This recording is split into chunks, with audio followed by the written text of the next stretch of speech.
Content Catchup. Friends and Enemies, episode 27 of season 2. Bloody hell, we've done a lot of talking, Jules. How are you, Julian? Welcome to the show. Welcome to my show. Welcome to your show. Welcome to this new setup for YouTube, everyone. Like my background? You're enjoying it. Content Catchup background. Yeah, look, represent. We're in HD this week. We've upgraded. Although we've upgraded. If people still want to flick us some money towards our Zoom account, that'd be the next step. Yeah, that'd be the next one to go down. But Barks, everything going well in week 37 of lockdown. But Jesus. I want to take Edwin's approach to the start of the show, and I want you to say 3 good things from your weekend so far. Okay. Exercise, the old endorphins. Bought a treadmill, as you know. Got a bit of walking done. Yeah. Bit of walking yesterday. Good 17,000 day yesterday. I'm gonna humble brag about that. Number 1. Number Very 2. I don't know. Popcorn chicken last night. Shout out Elise, early boss of the week. That is the best meal that I've ever eaten. Was it homemade popcorn chicken? Yeah, it's like a recipe that from, I don't know where it's from, but Elise, I know you'll listen to this. My favorite meal, hands down. So 2, popcorn chicken. 3, I don't know. What's the 3rd? Maybe just taking the opportunity because we've got nothing better to do to actually reflect on what's important. It's pretty deep. Family. Jesus, that got deep really quickly, didn't it? All right, your turn. Hit another 10K with Strange yesterday. Yes. Shout out Strange. Thanks for that, big fella. Who won? That was. Oh no, it's not a race. No. We both ran 10K. Yeah, it was good fun. Good to get out, clear your head. That was fun. Thanks for that, Strange. I'm going to say the second good thing is I whipped out the barbecue last night and didn't know you had it. Got a little electric barbecue. Did a little bit of a grill on the barbecue. That was nice. Something different. What'd you have? Rather than cook inside. I had like a veggie burger and some onions, mushrooms. Nice. A couple of fake snags just on the barbecue. So that was nice. And a beer, of course. On the barbie. That would have been hot. Yeah, I put the beer on the barbecue. Was it edible? Success? Yeah. Grilled beer is where it's all at. Your food, your mum. Was it better than popcorn chicken? The answer is no. Oh, I don't. Yeah, it would have been because it was vegetarian. So, all right. Yeah, for me it was anyway. A poll. And the 3rd thing, I'm jumping the gun here, but ladies and gentlemen, by the time you listen to this, Essendon are officially in the finals. Wow. Okay. So yeah, they haven't played yet, right? They haven't played yet. But St Kilda are currently 60 points up against Fremantle, which means with 2 minutes left, which means that Essendon don't even have to win today to secure their spot in the top 8. So we're playing finals, baby. So false posting by the media. I thought you guys still had to win no matter what. No, because Richmond drew. Yes. St Kilda won't jump up that much because Essendon's got 107 as their percentage. Right. St Kilda, even after today's win, I don't think they're going to... I wonder if they've got a live ladder here. There we go. Let's go live ladder just to double check this so I'm not... Yep, St Kilda's not going to make it because with this win, they go to 40 points, but only 91% percentage. Yeah. Okay. West Coast lost, so they can't make the finals. Fremantle lost to St Kilda, so they can't make the finals. Okay, we're not. And GWS won. Essendon is in the final. You asked me my 3 things. Essendon's playing finals, baby. Well done. We're playing finals. Well done. And for those that don't care about AFL, we're sorry about that. Sorry, that was a big rant. What do we all do care? It's big. What we all care about though is the wrestling. Talk to me. Wrestling. Talk to me about it, Jules. Fuck. Talk about 3 good things to happen this weekend. Ladies and gentlemen, this has been a week for wrestling. Okay, not only like not Jules wrestling, actually WWE. No, not me wrestling. No, it's AEW, baby. Oh. It's all about AEW. Although in WWE today, like they're trying to combat like the massive amount of attention that AEW has had. So they've brought back Brock Lesnar and Becky Lynch, but fuck them. It's not about them. Barks, hit content piece 1. We're talking Chris Jericho first, ladies and gentlemen, and friends and enemies and everyone. All right, bang. Chris Jericho, here we are. So Chris Jericho, for anyone who's not into the wrestling world, he's one of the all-time great like wrestlers. He's been around for ages. He did WCW, he's done WWF, he's gone to Japan, he's done TNA, and now he's on AEW. So he had this match. I don't even know against who, it doesn't matter. But as part of the match stipulations, he wasn't allowed to use his entrance song.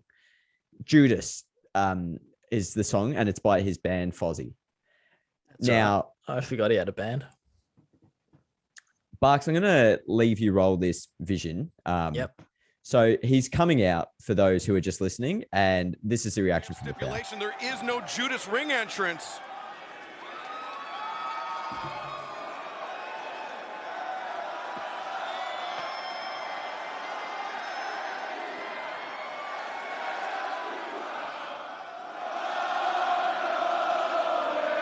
Is this just a spirit of the moment thing? So the crowd always sing it, but they've just taken over. It's pretty cool.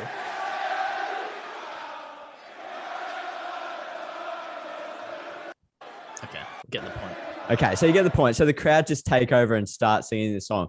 But like, look at the smile on his face. Like, I think there's one screen grab where it's just the look on his face and he's just got this big smile. So I know that wrestling is a production. I completely understand that. But like, it's good. Look at the content it produces, right? Like, it's like, for me anyway, it's like, you know, when you watch videos of is it Liverpool or Arsenal when they have the soccer chants and whatnot. Yeah. It's just unbelievable that something scripted, and it is scripted, can produce this. Like, it can produce these bits of content that even if you're not a big wrestling fan, you can watch that and you can go, fuck, that's impressive. Like, that is really cool. So I'm going to go to another bit of content before I get to my kind of point here. And this one, let's go to the second one first, please, Barks. We need sound. So, ladies and gentlemen, let's get a bit of sound here. Let's just watch this. Another return. One of the biggest.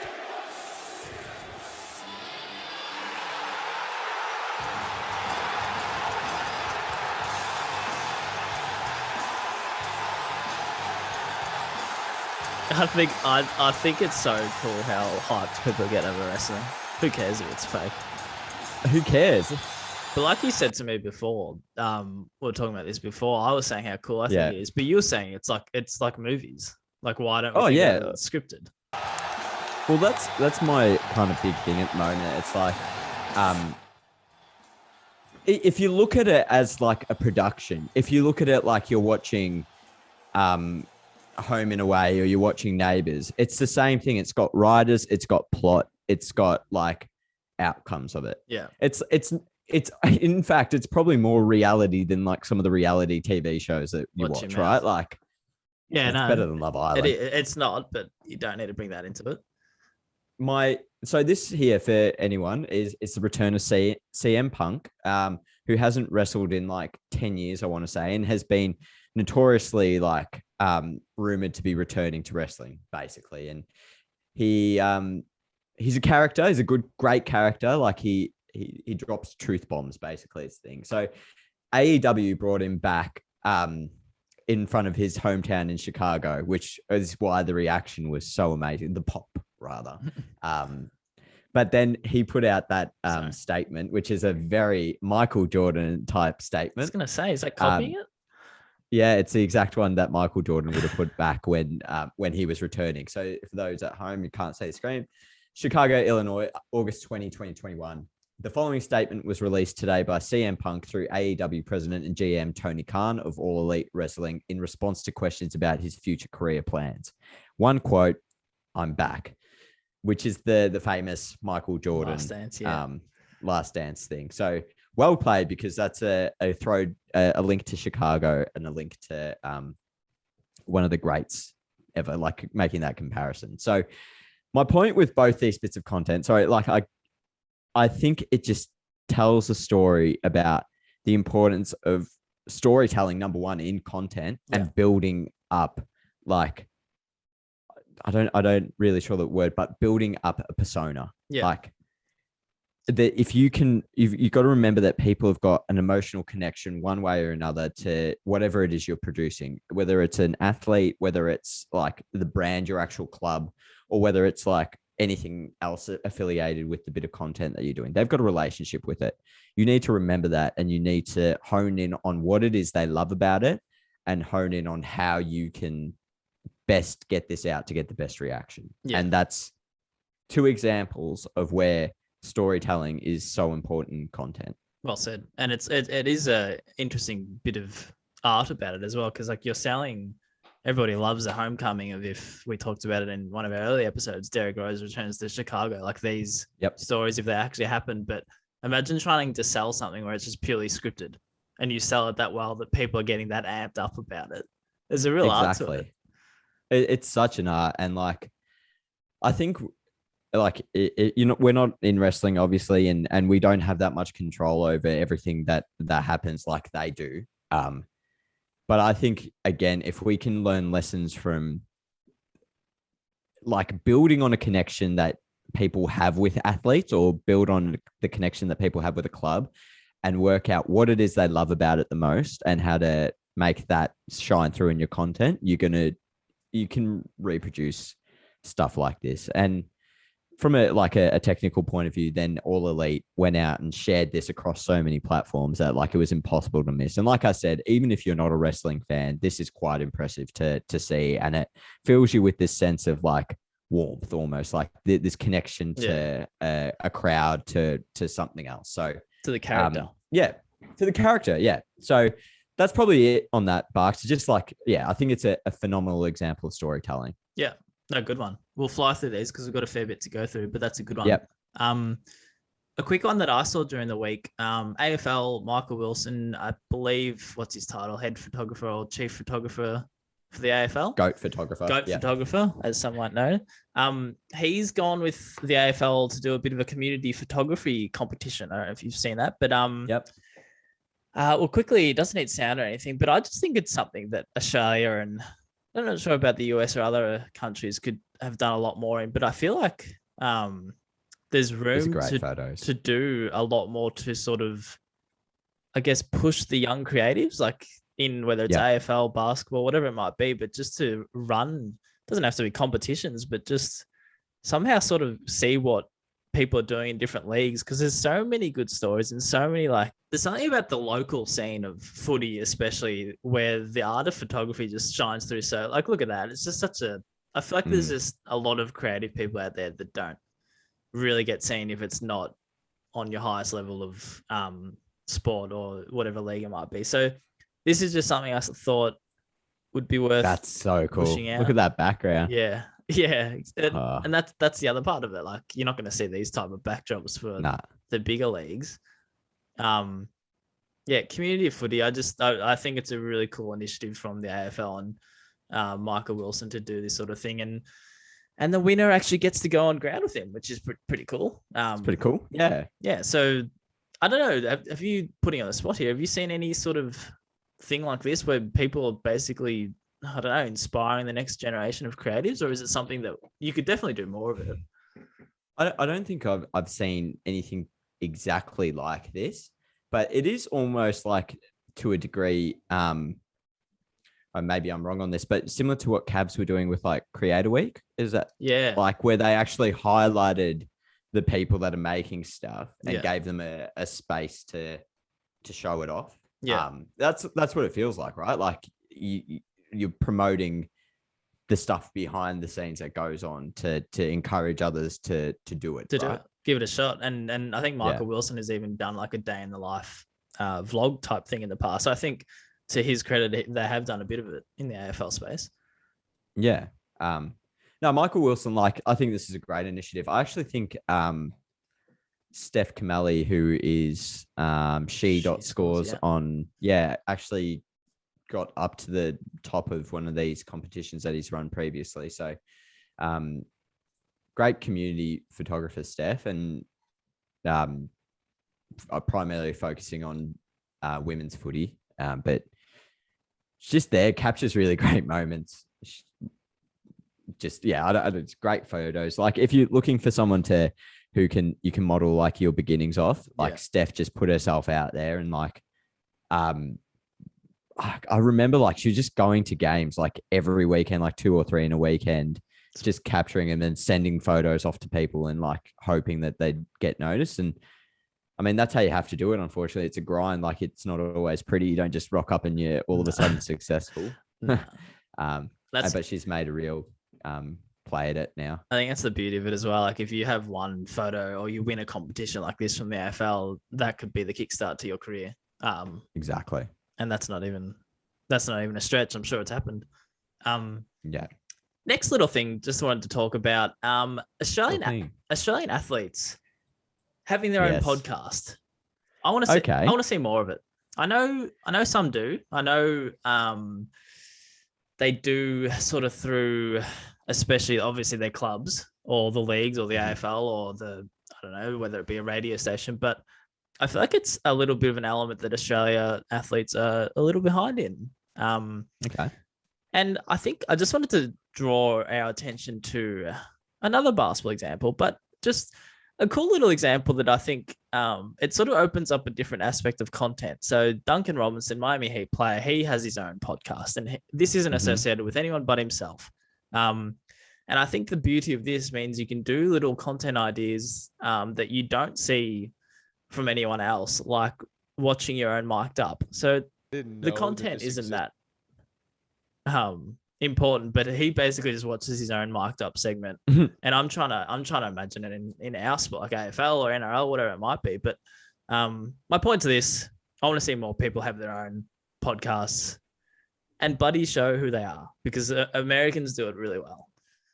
It's always like that thing, and there's that fucking tall poppy syndrome in Australia, isn't there? Like, always goes back to that. That just sucks, right? It does. I was speaking about this with someone the other day, and like every player-led podcast that I've run wherever I am, they get to a point where they don't want to do it anymore because of the comments from fans online. And they're just like, I'm having so much fun doing this, but I don't want to open myself up like that anymore. It's just silly. And it's like, I just like the positives, you, doesn't it? Yeah, like the positives so far so outweigh like the negatives to this type of stuff. Yeah. And I get it's weird, it's daunting putting yourself in a camera, and especially if you're like on the biggest stage of the world in front of all the audiences on TV screens, to go then make a podcast or have a YouTube channel. But I just think, I know like Mitch Robinson, Chloe Dalton, there's a few that I actually saw do.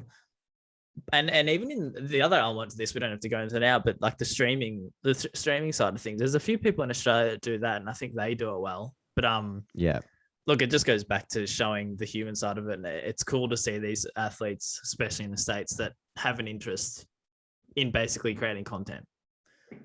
I think it's like it's something we can learn more from, and also like just encourage like athletes to do, because if you have that contact with athletes, I think like it's your job to show them and be like, look, this is just you just got to push through it, because it's so much worth it in the end of the day. Like it's a creative outlet for you. Exactly.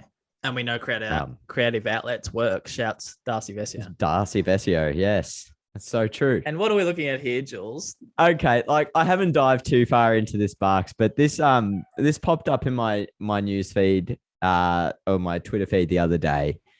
And it's the Chicago Bulls who have gone down the old NBA, your mate, NBA paint alley. And they've changed their display picture to NBA paint, an NBA paint version of the Bulls. So I actually think, if I remember correctly, that Camille was hinting to some sort of collaboration between the Bulls and paint. I reckon he was. And I don't want to just say that without going back and checking, but I feel like he was hinting that he had loved this account and wanted to do something with it. So Camille, if you've gone back and done that, this is brilliant. sensational. And anyone who's wondering which Camille I'm talking about, go back and search for one of our episodes in season 2 with Camille from the Chicago Bulls. It's worth a listen. But this is just cool. Like it's different, right? I think it's outrageous and really cool how far. So refresh on who NBA Paint is. Basically, guy or girl behind the account.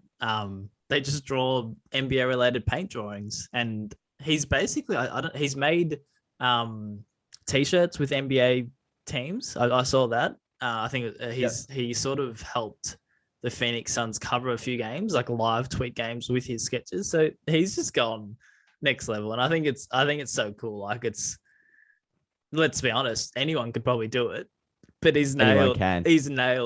or she has nailed it. And now people like Chicago Bulls putting as a profile picture. It's such a simple thing, but people now, love it. Barks, Yes, do me a favor and click on the Chicago Bulls, because I'm gonna blow your mind here. And I didn't put this in the links on purpose because I want you to have a look at this raw. That's their profile. So they've got the header, but they've also done their fixture as NBA Paint. Oh, wow. That's good. Does it need sound? I haven't watched it fully, so it's just great though. Jason Potatum. So he's just used, so NBA Paint is just using like all these other drawings that he's done on his profile, and he's made it into a little fixture video for them. Well done. Highly recommend. Highly recommend. And this is why it's so stupid, because I think that's how he started. Like, literally, like Luka Doncic is Luka Donk thick, and he just draws a fat Luka Doncic. It's like, it's just stupid. Karis Uzi Vert, Fred Flanby, LeBron James, and LeBron's got some sort of Bradley Seal. Like, it's just a stupid. It's so good. That's really cool. It's very well done. So they've gone down that whole path, and I just think, again, we'll probably talk about this once fixtures start coming out, but every year you're killing yourself for a new idea, and this is just kind of cool. Very, very well played. I saw another team do an NFT fixture. Oh god! Actually, I think it was an NBA team playing on Top Shot. Actually, yeah.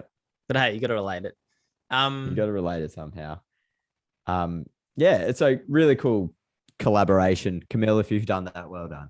If you still listen to our show, if you don't, well, fair enough. We say this with every guest, but one of the great interviews with Camille. I think we can go back and catch up with him down the track, because his energy. He was just a character. Shouts Camille. Hope you're listening. Hope you're well. Camille and Nick. I miss Nick as well. Nick, yeah.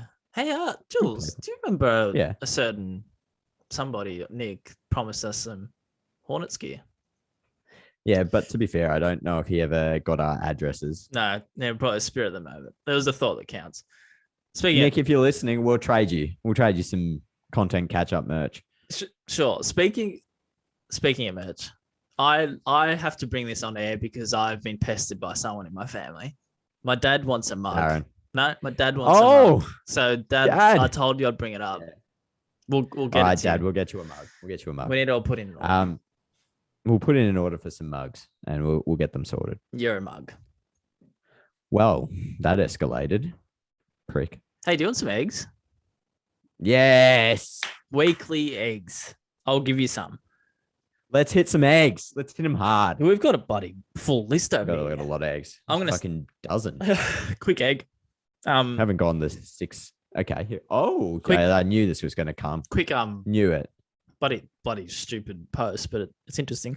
StatMuse is a Twitter account that basically posts stats mainly in the NBA world. It could just be all the NBA world, but usually it's quite interesting. It's like basically the big statistician of what's the AFL account that everybody goes to? Josh.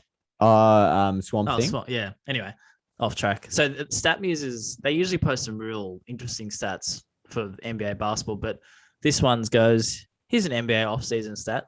LeBron James is averaging 0.18 hashtags per tweet in his last 50 tweets. That's 5 times fewer compared to the same time frame 3 years ago when he was averaging 0.9 hashtags per tweet. Wow. What is that? Wow. What does that even mean? I don't know. You're an idiot. Oh, I get him. Well, get him. Stats views. It got attention though, which that might have been the point. But that's my first egg. There you go. Yeah. Oh, you want me to keep going? I don't know. Do you want to roll through them, or do you want to go back and forth? No, I think I lied. The rest are yours. I don't have any. I've got a few bosses, so you hit me. Yeah. Number one, and I'm going to roll through these again. Protesters in Melbourne, Sydney. Yep. For anyone who's listening overseas, whatever, we're in lockdown again. And we've had protesters bashing Everywhere. cops, breaking shit. Just pull your head in. Everyone hates being in this lockdown. Just do the right thing. At least they didn't Just punch be quiet. horses this time. Yeah, this time. Egg number 2. I feel like it's a weekly one, and I used to feel bad about doing it, but Tom Brown, My man. My man. the Stay man. in touch. No, just a couple of wayward interviews this week.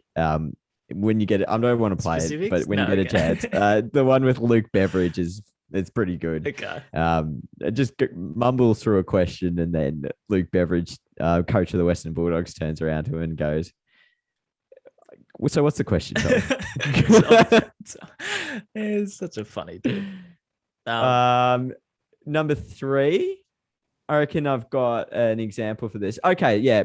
So again, I don't know a shitload about soccer, and I think we've made this clear, but it looks like Puma has actually has taken over for a few different clubs, and I think one of them is Manchester City, like one of the bigger ones. Yeah. But they've rolled the same design across all 3, or like the same theme, and it's basically got the big Puma logo front and center, and then it's got the team name on the chest, sponsor underneath, and the crest on the back is what I understand. Okay. So if you play this video, we've got a player from one of these teams who's just got his new Puma jumper, looking for the crest on his jumper to celebrate. Like, you know how people grab the crest on their jumper and like, you can't find it. You can just find sponsors. Well, good. Puma, maybe work out something better. It's not a great design. Or And it's just, copped some heat, I'm pretty sure. yeah, it's fair enough. Yep. Last egg of the week. I'm sorry, guys. I've got a lot of that's people. not I've your got a egg. lot of eggs. Ah! Where's your egg? Oh, hang on. It's Adrian. It's the second one. Okay, sorry. Okay. Sarah. Okay. So I'm just going to read this tweet. Oh, I saw this. Yeah, sorry. Some dickhead, this is from Adrian with a W. Some dickhead broke into one of our bars last night and took nothing but 5 bottles of spirits. Wish I could have seen their faces when they got home and found out they were just display bottles filled with water and some food coloring. Boss move by Adrian, though, actually. Like, great move. Dumbass. Dumbass, but more of a boss from Adrian. Well done with the W. Well done. Speaking of bosses, let's transition to this. Got a couple bosses. My first boss. Look at this little dog. Oh, doggy. Post-game interview with the dog. Don't know if it's a mascot. Oh, no, official bat dog. Okay. But anyway. Ripken, how does it feel after Bad your first dog. Just self-explanatory. If you hear puffing Good in the audio version, they're just interviewing a dog post-game. Oh, You're my boss, Oh. Durham Bulls. Well done. That's a good. Like, that means you could have a chance at having a post-match interview Why? I'm a human. because you're a dog. Thanks, dog. Dog. Thanks, Bark. bruh. Second one. This was just a random Twitter thread I came across. So if you don't, what's the other thing of don't? If you don't laugh, I mean, if you don't cry, what is it? If you don't laugh, you cry. Cry. Anyway, I think this is very appropriate to the state of our world at the minute. Someone put up a tweet. Imagine an episode of The Office where they all have to get vaccinated. And I'm sorry if you don't watch The Office, but there's just a few screenshots of, we don't have to read them all out, but if you watch The Office US version, there's all these characters basically with their screenshots like they do in the show of talking to the camera, and then basically just they're very funny. Like, so one from Michael Scott, main character. Corporate says everyone should get the vaccine, which is quite disappointing, really. I kind of like COVID. I was looking forward to Toby dying from it. I was looking forward to Toby dying from it someday, and they just do one for everyone. Kevin, everyone loves Kevin. Oh yeah, very excited for the shot. I heard Angela said they're only doing it to put chips in us. Chips, and it's just got his goofy grin. I just think it's just a time of humor. Shut up, Brad.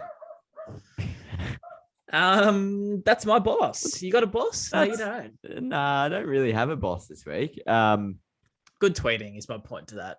Well, friends and enemies, Does it? thank you for joining us for another episode. Plenty of content to work through on that one, Barks. So hope you all enjoyed it. As always, the links will be in the spreadsheet.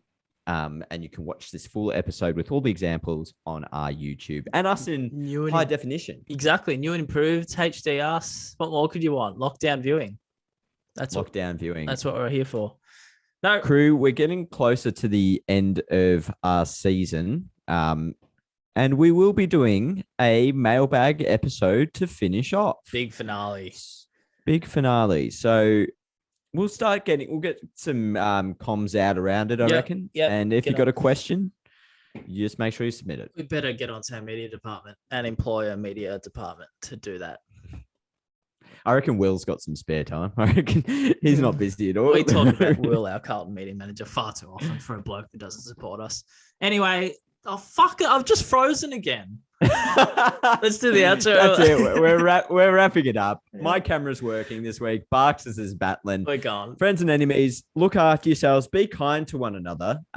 Get vaccinated if you can, and otherwise, just like and follow our show. Yeah, like and follow, and then get vaccinated if you want. Like and listen while you're getting vaccinated. And in fact, can you tell whoever is vaccinating you to listen as well? So if we get That'd a be few great. more listens, that'd be great if you don't mind. Thanks everyone. Enjoy your week.